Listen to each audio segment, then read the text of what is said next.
Sir ఇందులో రేరాలో ఏమైనా మోసాలు జరిగే అవకాశం ఉందంటారా? అంటే రేరానే అథెంటిక్ అంటారు, కానీ దాంట్లో మోసాలు జరిగే అవకాశాలు ఏమైనా ఉన్నాయంటారా? రేరాలో మోసాలు జరగమ్మా, చాలా తక్కువ. అంటే జరగమంటే 100% చెప్పలేం, కానీ 99% రేరా పెట్టిందే రెగ్యులేట్ చేయడం. రేరా అంటే ఏంటి? Real estate regulatory authority act. అర్థమైందా? ఒక బాడీ, వాళ్ళకి ఫుల్ పవర్స్ ఉన్నాయి. బిల్డర్ని కావాలి తప్పు చేస్తాను ప్రూవ్ అయినా, బయర్ ఏజెంట్ తప్పు చేసిన ప్రూవ్ అయినా పెనాల్టీ 10% దాకా వేస్తారు. అండ్ జైల్లో పెట్టే పవర్స్ కూడా ఉన్నాయి వాళ్ళకి, అంత స్ట్రాంగ్. కాకపోతే అన్ఫార్చునేట్లీ మన హైదరాబాద్లో, తెలంగాణలో రేరా పెద్దగా రానియట్లేదు, అమలుపరచట్లేదు. దానికి 100 రీజన్స్ ఉన్నాయి. అవుట్ ఆఫ్ ది కోర్ట్ మాట్లాడుతాను, మీడియాలో అవసరం. ఇప్పుడు కొత్తగా ఒక ఐఏఎస్ ఆఫీసర్ని అపాయింట్ చేశారు, మంచిగా అవ్వాలి. రేరాలో ఇప్పుడు దాదాపు 800-900 ప్రాజెక్టులు మాత్రమే రిజిస్టర్ అయినాయి. దేర్ ఆర్ వేల ప్రాజెక్ట్స్ ఉన్నాయి. అసలు రేరా అంటే ఏంటి? Real estate regulatory authority. ఏం చేస్తారు? ముగ్గురికి ఉపయోగం. అంటే ఇంతవరకు ఎలా మోసపోయారంటే బిల్డర్స్ ఒక్కసారి పర్మిషన్ తీసుకున్నారు. ఒకప్పుడు పర్మిషన్ తీసుకొని ఇలా తీసుకొని ఇలా కడతామని చెప్తాం, పైకి వెళ్ళాక ఇలా పెంచుతాం. అంటే ఇల్లీగల్. మరి ఎవరు చెక్ చేసేవారు కాదు. రేరా వచ్చిన తర్వాత డిటీసీ కొత్త ప్రొవిజన్ వచ్చిన తర్వాత ఏం చేస్తారంటే permission to build, permission to operate రెండు ఇస్తున్నారు. ఫస్ట్ ఏమంటే నువ్వేం చెప్తావు, నువ్వేం కడతావు పేపర్ మీద రాసి స్టాంప్ వేస్తారు. అంటే మార్టగేజ్ అనే క్లాస్ పెట్టారు. మీరు కరెక్ట్ కట్టకపోతే మార్టగేజ్ రిలీజ్ చేయడు. మార్టగేజ్ ఉంటే అమ్ముకోలేదు మరి.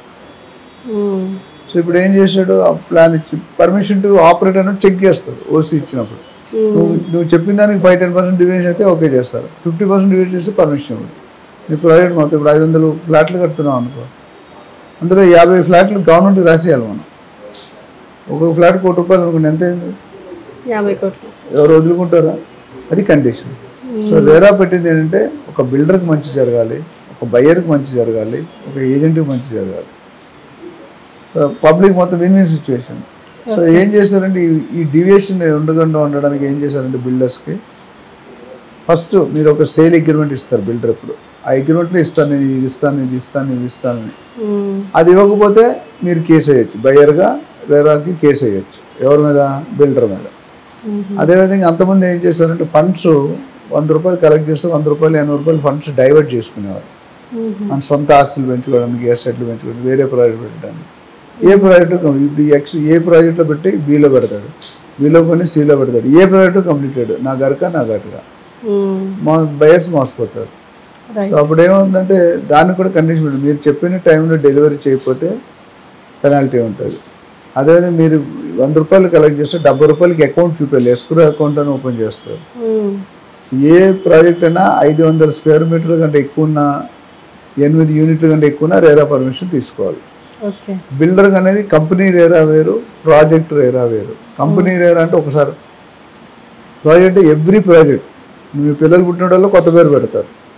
అదేవిధంగా అక్కడ కూడా కొత్త ప్రాజెక్ట్ వచ్చిన అప్రూవల్ తీసుకోవాలి.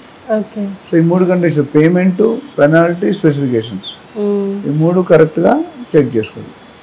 అదేవిధంగా మార్కెట్లో ఎప్పుడు కూడా బిల్డర్ తప్పు చేస్తే ఏం చేయాలని, కానీ బయ్యర్ తప్పు చేస్తే ఏం చేయాలని ఎక్కడా లేదు. ఉందా? ఎక్కడైనా విన్నావా? లేదు. సో బయ్యర్ అయినా ఒకవేళ ఈఎంఐస్ కట్టకపోతే builder can file A case against the buyer on to RERA. అంటే ఉద్యోగం పోయింది, ఈఎంఐ కట్టలేము, జాబ్ పోయింది, బిజినెస్ లాస్ అయింది, అనేక సందర్భాలు ఉంటాయి. వాడు కట్టకపోతే మరి వీడు స్టక్ అవుతాడు కదా. సో అది బయ్యర్ యాంగిల్లో పెట్టారు. అది ఏజెంట్ కూడా రేరా లైసెన్స్ తీసుకోవాలని చెప్పారు. ఎవడు పడితే వాడు ఆపరేటర్, ఒక లాయర్స్కి బార్ కోడ్ ఉంటుంది, డాక్టర్కి రిజిస్ట్రేషన్ నెంబర్ ఉంటుంది, బ్యాంక్ అట్లా కొంతమంది బాడీస్ ఉంటాయి. అట్లా ఏజెంట్స్ కూడా ఒక బాడీ పెట్టి వాళ్ళు కూడా రేరా లైసెన్స్ తీసుకోవాలన్నారు. రేరా లైసెన్స్ తీసుకుంటే అది 5 సంవత్సరాలు వ్యాలిడిటీ ఉంటుంది. అదొక ఎలిజిబిలిటీ క్రైటీరియా. అమెరికాలో, లండన్లో అయితే without license they cannot work. మన దగ్గర చెల్లుతుంది. ఇప్పుడు రాను తగ్గుతుంది. ఆ పర్సంటేజ్ అది ఏజెంట్ కానీ తప్పు చేసాడు అనుకోండి, బయ్యర్ కానీ సెల్లర్ కానీ వాడి మీద కేసు వేయచ్చు. అదే కస్టమర్ బ్రోకరేజ్ ఇవ్వలేదు అనుకోండి, పని చేసుకొని ప్రూఫ్స్ ఉంటే ఏజెంట్ కానీ file case against buyer or builder. ఇది ఏంటంటే ముగ్గురికి అనుసానందంగా, బయ్యర్కి, బిల్డర్కి, సెల్లర్కి, ఏజెంట్స్కి అందరికీ పనికొచ్చేటట్టు ఈ రేరా అనేది డిజైన్ చేయబడింది.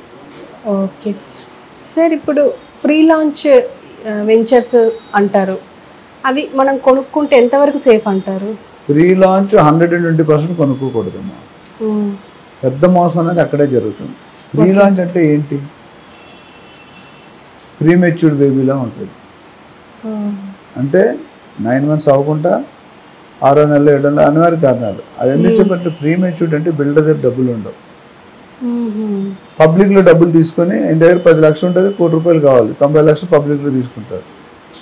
అయితే దీనివల్ల వచ్చే అడ్వాంటేజ్ ఏంటి, డిసడ్వాంటేజ్. అడ్వాంటేజ్ ఏంటంటే మీరు ప్రీ లాంచ్లో కొనుక్కోండి, మీకు కావాల్సిన జాగ్రత్త మీరే ఫస్ట్ ఉంటారు కదా, మీరు కావాల్సిన జాగ్రత్తలు కొనుక్కోవచ్చు. East facing, north east, lake వ్యూనా అన్నీ అట్లనే తక్కువ రేటుకి వస్తుంది.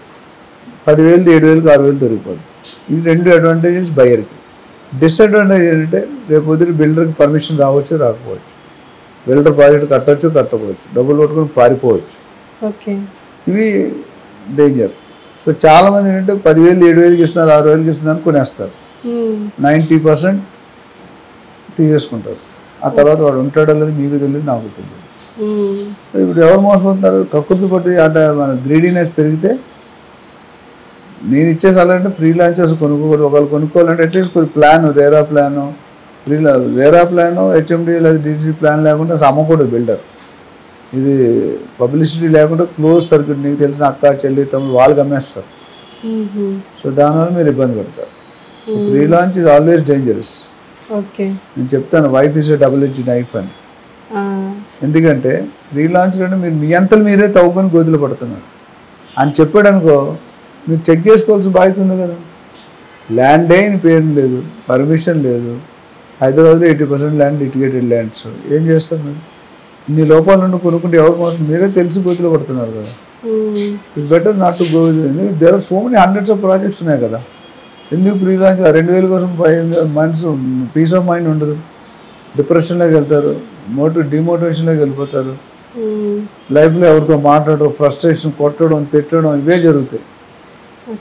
So it's better not to buy in pre launch.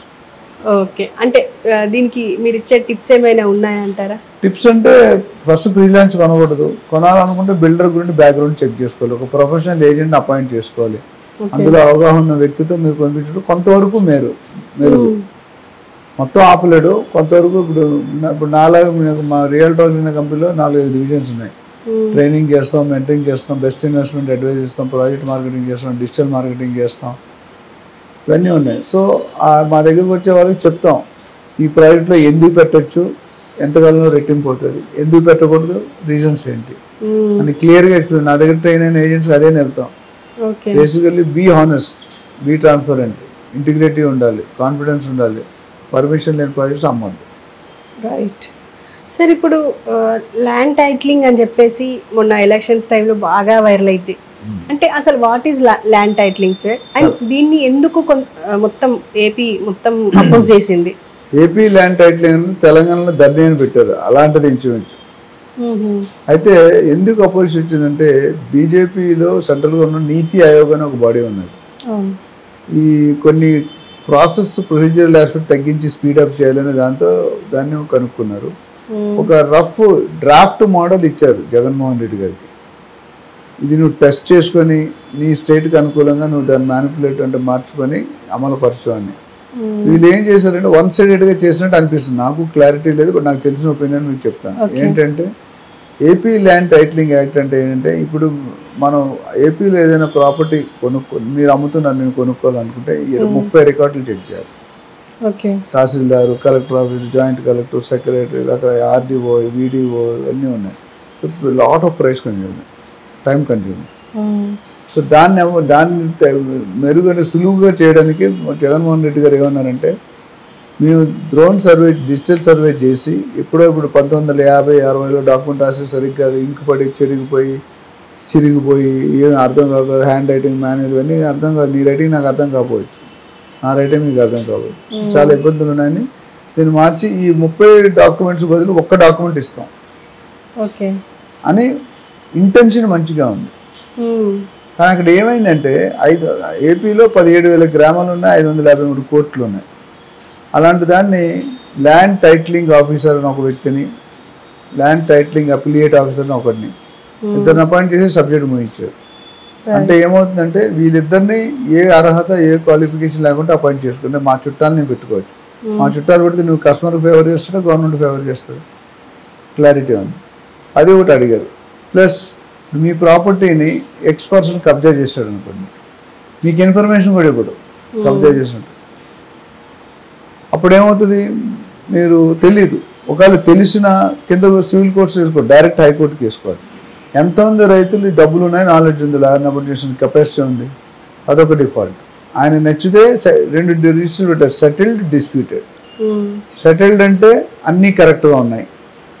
ఒక డాక్యుమెంట్ ఇచ్చి ఆ డాక్యుమెంట్ గవర్నమెంట్ ఇస్తే రేపొద్దున ఆ డాక్యుమెంట్ ఇచ్చాక మీ ప్రాపర్టీ ఎవరైనా కబ్జా చేస్తే గవర్నమెంట్ ఇన్సూరెన్స్ కట్టి మొత్తం మీకు కాంపన్సేట్ చేస్తారు. అది ఆయన అనుకునే ఇంటెన్షన్. ఇప్పుడు లీగల్గా జరిగిందంటే 100కి 99 డాక్యుమెంట్ డిస్ప్యూటెడ్లో పడేస్తారు. ఇండైరెక్ట్లీ భూ కబ్జా అంటే మీ ల్యాండ్ మీకు మీ తాతల నుండి కొన్ని డాక్యుమెంట్ మిస్ అయి ఉంటుంది, నీకు చెందదు హారిక అని చెప్తారు. అదొక అబ్జెక్షన్. తర్వాత సేల్ డీడ్ మీద జగన్మోహన్ రెడ్డి గారు ఫోటో పెట్టుకున్నారు. గవర్నమెంట్ ఇవ్వలేదు కదా, నా టైటిల్ మీద నీ టైటిల్ మీద జగన్మోహన్ రెడ్డి గారు ఫోటో, నీ ఫోటో ఉంటే అర్థం, లేదు మీ హస్బెండ్ ఫోటో ఉంటే అర్థం, మీ ఫాదర్ ఎవరైతే వాళ్ళు ఆయన ఫోటో, అదొక అబ్జెక్షన్. నెక్స్ట్ అబ్జెక్షన్ ఏం చేశారంటే సేల్ డీడ్ కాపీలు ఒరిజినల్స్ ఇవ్వట్లేదు కొంతవరకు. జెరాక్స్ ఇస్తే ఇప్పుడు ఈ లోన్, మీకు లోన్ కావాలి, ఎవరు ఇస్తారు మీకు? సో ఇన్ని ఆటంకాలు ఉన్నాయన్నమాట. దీనివల్ల చంద్రబాబు నాయుడు గారు ఏమంటే, నేను సీఎం అయితే 2వ సంతకం ఏపీ ల్యాండ్ టైటిలింగ్ యాక్ట్ రద్దు చేస్తున్నాను. ఎందుకంటే ల్యాండ్లు ఖాళీగా ఉన్నాయి, డిస్ప్యూట్ ఉంది, మీకు కబ్జా చేయడం ఈజీ. మీకు అర్థమైందా? మీరు డాక్యుమెంట్స్ లేవు, మీ వాంటెడ్లీ మీకు మీ ల్యాండ్ డిస్ప్యూటెడ్లో పడేస్తారు. 100 ఎకరాలు ఉంది మీ తాతగారికి, మీ తాతగారు మీ నాన్నగారు సరిగ్గా పాస్ చేయలేదు, రికార్డు లేదంటారు, మ్యూటేషన్ లేదంటారు. ఆ 100 ఎకరాలు పెడితే ఏ మినిస్టర్ ఎవరో, మీరు ఇండివిజువల్గా ఏం చేయలేరు కదా, అది దాని ఇంపాక్ట్. అందుకని దాని మీద అంత సీరియస్ రివెంజ్ వచ్చింది. దీనివల్ల చంద్రబాబు నాయుడు ఏమంటే, నన్ను సీఎం అయితే ప్లస్ మీ పర్సనల్ ఆస్తులు ఎవరు చెప్పుకోవడానికి ఇష్టపడరు. దేర్ ఆర్ 101 రీజన్స్ ఇది. సో ఏపీ ల్యాండ్ టైటిల్ మొత్తానికి డిస్టర్బ్ అయింది. అది ఇంటెన్షన్ పాజిటివే, బట్ ప్రొసీజర్ కరెక్ట్ లేదు. అది ఏం చేసి ఉండాలంటే పబ్లిక్ ఒపీనియన్ తీసుకోవాలి, రీసెర్చ్ చేయాలి, ఎంతమంది యాక్సెప్ట్ చేస్తారు. కేసీఆర్ గారు పడుకోవడానికి కూడా దాన్ని ఒక కారణం, ఫామ్ హౌస్ పరిమితమైన ఒక కారణం అయితే దాన్ని వల్ల కూడా పడిపోయారు. చాలా ఉన్నాయి, 111 జీవో ఎత్తేస్తున్నాడు, అదే చాలా రీజన్స్ ఉన్నాయి. సో అట్లా ఏపీ కూడా ఇది జగన్ గారి ఎలక్షన్ కూడా ఇది ఒక main reason, one of the main reason.